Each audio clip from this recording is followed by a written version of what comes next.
చెప్తూ వచ్చాను. Everything depend on daddy. Mummy మాత్రం she'll give suggestion, but daddy is a decision maker. అది నేను చెప్పగలను. చాలా డిసిషన్స్ ప్రతిదీ డాడీ మమ్మీ వెనక సపోర్ట్ చేసేది. బిహైండ్ ద కర్టెన్స్ చాలా స్ట్రెయిట్ ఫార్వర్డ్గా ఉంటుంది, చాలా ఫ్రాంక్గా ఉంటుంది. మమ్మీ చాలా కఠినంగా కనిపిస్తుంది. చూసే వాళ్ళకి ఎందుకు ఇట్లా చేస్తుంది, ఎందుకు ఇట్లా మాట్లాడుతుంది, ఒక్కొక్కసారి కావాలని చేస్తుందా, తెలిసి చేస్తుందా అనుకుంటాం. But it is very very needed. ప్రతి ఒక్క పర్సన్కి హృదయంలో ఉన్న ఏంటి, ఎలాంటి స్వభావం, ఎటువంటి కుళ్ళు, అసూయ, ఈర్ష్య ఏముంది హృదయంలో చూడడానికి అలా టెస్ట్ చేస్తానంటది. నేను అడిగా ఒకసారి, ఏంటి మమ్మీ ట్రైనింగ్ పీపుల్ని ఇంకొకరిని ఇట్లా హార్ష్గా మాట్లాడుతావు? పర్సనల్ ఒకసారి చెప్తూ వచ్చింది. నేను ఎందుకు అలా చేస్తానంటే I want to know their heart. వాళ్ళ హార్ట్లో ఏముందో బయటికి వస్తుంది వాళ్ళ ముఖంలో ఉన్న కవలికల ద్వారా. దాని ద్వారా అప్పుడు నేను రియాక్ట్ అవుతాను.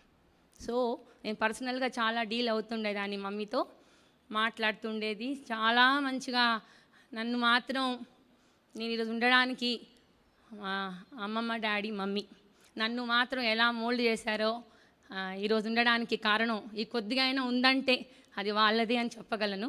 నాదంటూ ఏమీ లేదు. మమ్మీ చాలా స్ట్రిక్ట్గా పెంచింది నన్ను. చదువు విషయంలో కూడా అట్లే పెంచుతూ వచ్చింది. 6th క్లాస్లో నాకు బాగా గుర్తు.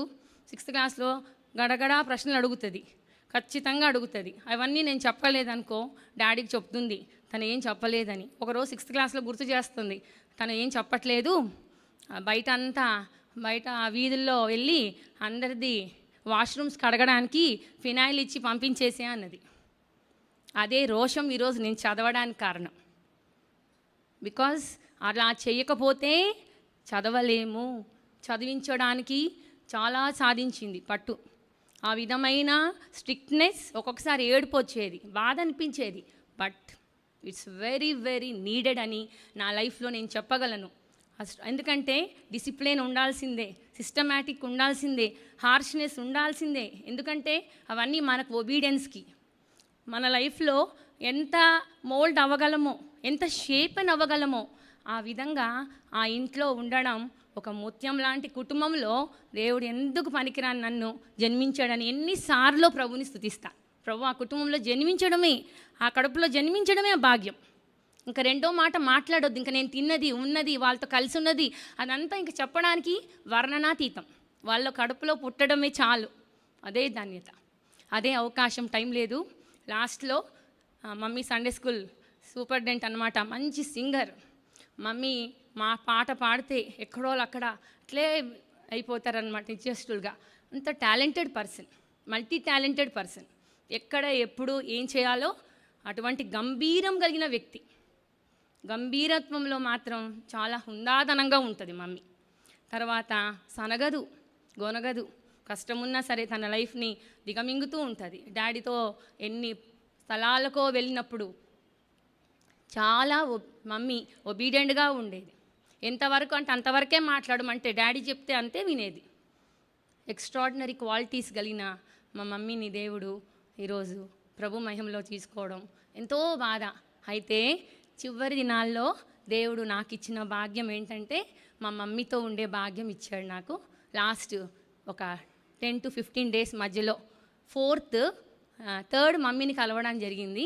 నాకు బాగలేదు, ఒకసారి వచ్చి చూడమన్నది.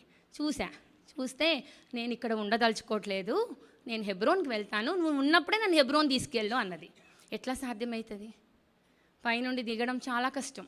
లిఫ్ట్లో దింపడం జరిగింది, చైర్లో కూర్చోబెట్టుకొని చాలా కష్టంతో దింపాం. కేర్ హాస్పిటల్ ఒక్కసారి తీసుకెళ్ళి చెకప్ చేపిద్దామని వెళ్ళిన తర్వాత ఆ నైటే ప్రేయర్ మీటింగ్ జరుగుతుంది. వచ్చామన్నమాట. వస్తే అంకుల్ వాళ్ళందరూ మమ్మీ సంగతి తెలుసు కదా, మమ్మీ అంటూ వచ్చింది, మాకు ఇచ్చిన ఆ రూమ్ ఉంది, మమ్మీకి డాడీకి మ్యారేజ్ అయిన న్యూలీ మ్యారీడ్ కపుల్గా ఉన్నప్పుడు ఒక 3 to 4 years అక్కడ ఉన్నారంట. అయితే నాకు అదే రూమ్ కావాలి. సో దేవుని దయ వల్ల ఆ రూమ్ ఇవ్వడం ఎందుకు చెప్తొచ్చిందంటే, నేను ఎంతకాలం ఉంటానో తెలియదు. అయితే నేను కూడా మా డాడీ లాగా నేను కూడా అట్లే వెళ్ళిపోవాలి ప్రభు దగ్గరికి అని ఆశించింది. అయితే మేము అనుకున్నాం, సరే తన లైఫ్ ఎందుకో అట్లా అనుకుంది కదా, సరే మమ్మీ ఆశ తీరుద్దామని మొన్న 4th నైట్ మమ్మీని తీసుకొని వచ్చి హెబ్రోన్లో పెట్టడం జరిగింది. హెబ్రోన్లో పెట్టి 5th వెళ్ళిపోతున్నా మార్నింగ్.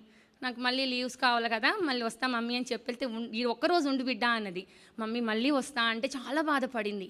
ఇంకొక ఇన్సిడెంట్ ఏంటంటే, ఆ రోజు జర్నీలో వెళ్తున్నానండి, నేను చెప్పి వెళ్తే చాలా బాధతో వెళ్తున్నా. అరే మమ్మీని నేను సాటిస్ఫై చేయలే, ఈరోజు ఏంటి నేను ఇట్లా వెళ్ళిపోతున్నా, రిజర్వేషన్ అయిపోయిందని వెళ్ళిపోతున్నా, చాలా బాధతో వెళ్తుంటే నాకు ఒక ఫోన్ కాల్ వచ్చింది దారిలో. ఆ ఇన్సిడెంట్ చెప్పక ఉండలేని ఇప్పుడు.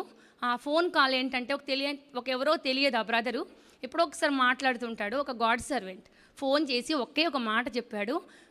అమ్మకి బాగలేదని విన్నానమ్మా, నేను ప్రేయర్ చేస్తున్నాను, నేను ప్రేయర్ చేస్తుంటే మీ మమ్మీ కోసము ప్రభువా ఆమె చూడాలి నెక్స్ట్ ఇయర్ అని ప్రేయర్ చేస్తుంటే దేవుడు ఈ సంవత్సరంలోనే తీసుకుంటాడని చెప్పాడమ్మా, నువ్వు మాత్రం దగ్గర ఉండాలా అని చెప్పాడంట. నువ్వు ఎలా లీవ్స్ పెడతావో, నువ్వు ఏం చేస్తావో తెలియదు, నువ్వు మాత్రం దగ్గర ఉండాలా అని చెప్పాడంట. ఆ మాట వినేసి అన్న ఎట్లయినా దేవుడు సాయం చేస్తే నేను ఉంటానన్న మమ్మీ కోసం అనేసాను. కానీ అది మర్చిపోయినా, ఇంకా అట్లెట్లయితుంది, మమ్మీ బాగానే ఉంది కదా, మమ్మీకి ఒక హెల్ప్ కావాలి అంతే కదా అనుకున్నా. వెళ్ళాను, లీవ్ పెట్టుకొని మళ్ళీ మామూలుగా చూడడానికి వచ్చాను. చూసిన తర్వాత మమ్మీకి బాగాలేకుండా అయిపోయింది.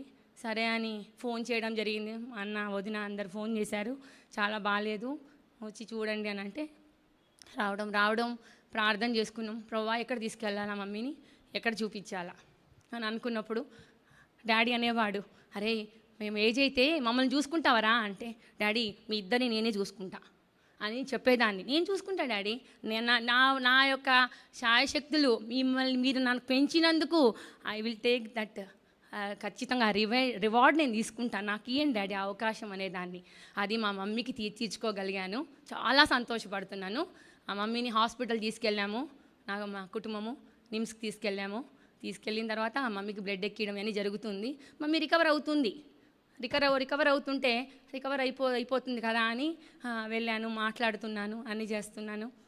అయితే బట్ షీఈస్ ప్రిపేరింగ్ ఇన్సైడ్, తను ప్రిపేర్ అవుతుందా అని అనిపిస్తుంది. కానీ అయినా ఇప్పుడు కాదు, మమ్మీకి ఒక కేర్ టేకర్ని పెడతాం, మమ్మీకి కావాలంటే మార్నింగ్ ఒకరు, ఈ నైట్ ఒకరు, ఒక కేర్ టేకర్ని పెడతా నేను అని మమ్మీకి ఇట్లా తల అంటూ పెడతా మమ్మీ కేర్ టేకర్ని, ఏదైనా అడుగుతా మమ్మీ నేను అని చెప్తూ ఉన్నా.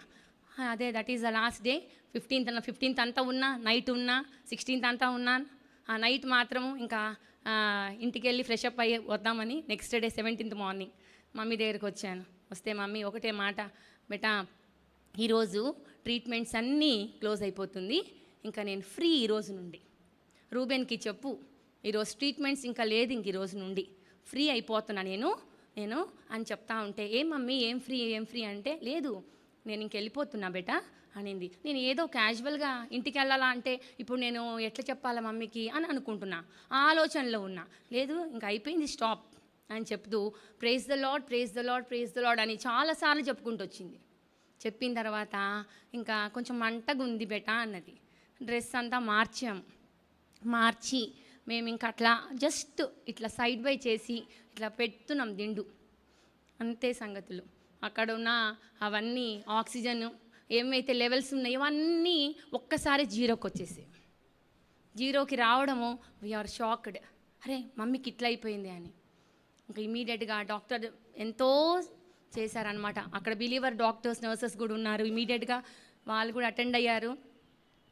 లెవెల్ బెస్ట్ అది 3 to 4 CRPs అట్లా చేస్తూ వచ్చారు. ఇంకమ్మ క్రిటికల్ చెప్పలేము, చెప్పుకోండి ఎవరికైనా అన్నారు. అప్పటికి ఎక్కడో పల్స్ దొరుకుతుంది, వెంటిలేటర్ మీద పెడతామన్నారు. ఓకే క్యారీ ఆన్ అన్నాం, వెంటిలేటర్ మీద పెట్టాము. అప్పటికి వార్తలు ఏం తెలుస్తుందంటే, కొన్ని వార్తలు ముందే వెళ్ళిపోతాయి కదా, కొంచెం బాధ అనిపించింది. మమ్మీ ప్రభు మహిమలో చేర్చబడింది 3:05కి, డాక్టర్ డిక్లేర్డ్ 3:05, 2:30కే న్యూస్ వచ్చేసింది. సరే నో హోప్స్ అనేది, కానీ డాక్టర్ డిక్లేర్ చేసిన వరకు అది నాకు కొంచెం బాధగానే అనిపించింది. డాక్టర్ డిక్లేర్ చేసి అడుగుతున్నా, డాక్టర్ హ్యాస్ డిక్లేర్డ్ అని అడుగుతున్నా బయట నిలబడి. అప్పుడు ఒక పాయింట్కి వచ్చి స్ట్రేట్గా వస్తుందంట, ఆ స్ట్రేట్ పాయింట్ వస్తే దే విల్ డిక్లేర్ అన్నారు. అప్పుడు వెయిట్ చేశారు ఆ పాయింట్ కోసం. డాక్టర్స్ చాలా ట్రై చేశారు, బట్ గాడ్స్ హ్యాండ్లో ఉంది కాబట్టి మమ్మీ పీస్ఫుల్గా దేవుని సన్నిధిలో వెళ్ళింది. నేను కళ్ళారా చూశాను, హ్యాపీగా ఫీల్ అయ్యాను. ఇంకొకటి ఏంటంటే మమ్మీకి ఇప్పుడు నుండి నిజంగా ఆమెకు చాలా ఇప్పుడు నుండి కష్టం ఉంది అసలు. ఎందుకంటే కొంచెం బెడ్ రీడన్ అయ్యి స్టేజ్ అయింది. మమ్మీకి కాలు రెండు వర్కౌట్ అవ్వట్లే, కూర్చోలేకపోతుంది. నిలబడి పడిపోతున్నా కూర్చుంటున్నా కూర్చుంటుంది. ఇప్పుడు అలాంటి స్టేజ్ కదా, దేవుని చిత్తంలో ఉంది కాబట్టి బెడ్ రీడన్ కాకుండా, ఎవరు హెల్ప్ లేకుండా దేవుడు అనుకున్నాడు ఎలా చేస్తారు మీరు అందరని మమ్మల్ని అందరినీ పురికొల్పాడండి. మా వంతులో నా వంతులో నేను చేయడానికి నాకు ఇచ్చిన ఒక చిన్న అవకాశం మమ్మీకి, అది చేయడానికి నేను చాలా సంతృప్తి పడ్డాను. మమ్మీకి ఒక చిన్న రుణంని తీర్చుకున్నానని హ్యాపీగా ఫీల్ అయ్యాను. ప్రభు మహిమార్థంగా ఆమె సాంగ్స్ ఏమేమైతే అనిందో ముందే ఎవరికో సెట్ చేసి పెట్టింది. నేను మమ్మీ ప్రభు మహిమలో చేర్చబడింది అనగానే ఒక సాంగ్ షీట్ రెడీ అయిపోయి వచ్చేసింది నాకు.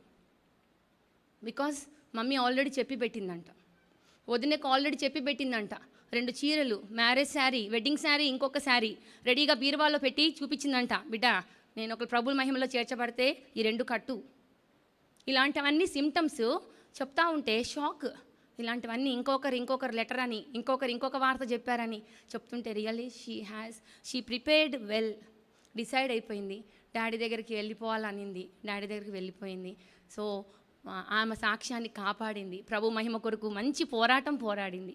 నిజంగా ఒక ఛాలెంజింగ్గా జీవించింది. నేను చూశాను, కళ్ళారా చూశాను కాబట్టి రియల్ ఐ ఎంజాయిడ్. దేవుని యొక్క చిత్తంలో ఆమె ఉందని గుర్తెరిగాము. ఈరోజు కోసం నిన్నటి నైట్ వి ప్రేడ్ టు నిన్నటి దినం ఈరోజు కోసం ప్రభువా నీ మహిమ కొరకు నీ దాసురాల్ని గణపరిచయ్యా అన్నాం. ఆయన గణపరుచుకున్నాడు, ఆయన దాసురాల్ని గణపరుచుకున్నాడు. ప్రభు మహిమ కొరకు ఈరోజు మేము అన్న జాన్ అన్న, వదిన జెరుషా వదిన, నేను, షారోను, రూబేన్ గారు, శామ్యుయల్ బక్సింగ్, డానియల్ బర్నబాస్, మేము 4.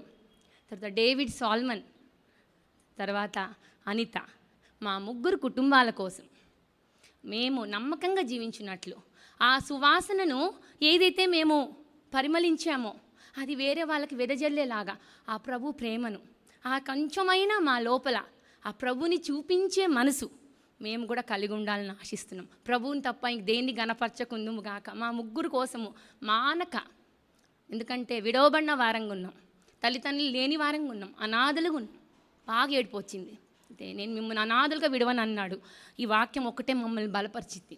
కాబట్టి మా అందరి యొక్క తరఫున నేను ఒక్కటే కోరుకుంటున్నాను, మానక మా యొక్క కుటుంబం, మా 3 కుటుంబాల కోసం ప్రభు మహిమ కొరకు నమ్మకముగా నా తండ్రి నా తల్లి చూపించినది కొద్దిగా ఆ సువాసనను చూపించడానికి మా వంతు మేము ప్రయాసపడడానికి మా కొరకు ప్రార్థించండి. ప్రభు ఈ యొక్క సాక్ష్యాన్ని దీవించును గాక. జెరుషా, కోడలు జెరుషా